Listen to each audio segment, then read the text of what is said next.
السلام علیکم. Welcome to my Islamic باتیں چینل. آج کا جو ایک ٹاپک ہے وہ بہت سا سوال ہے جس میں اکثر لوگ کنفیوز ہوتے ہیں. تو میں نے بھی اس پہ ریسرچ کر کے ایک چھوٹی سی ویڈیو بنائی ہے. اگر آپ کو اچھی لگے تو پلیز میرے چینل کو سبسکرائب کریے گا، لائک کریے گا اور اس ویڈیو کو شیئر کریے گا. سوال یہ ہے کہ اسلام میں عطر میں یا پرفیوم میں شراب کا استعمال حرام ہے یا حلال؟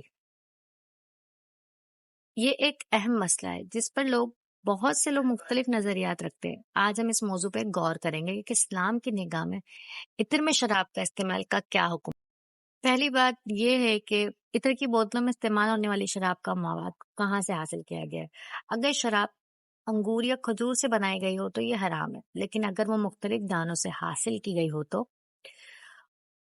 اور بڑی مقدار میں شراب موثر نہ ہوتی ہے، یہ حلال ہوتی ہے. دوسری بات یہ ہے کہ عطر میں شراب استعمال ہوتی جو ہے اس کو اندرونی طور پر استعمال نہیں کیا جاتا، یعنی اسے کھانے یا پینے کے لیے استعمال نہیں کیا جاتا بلکہ صرف جسم پر لگایا جاتا ہے.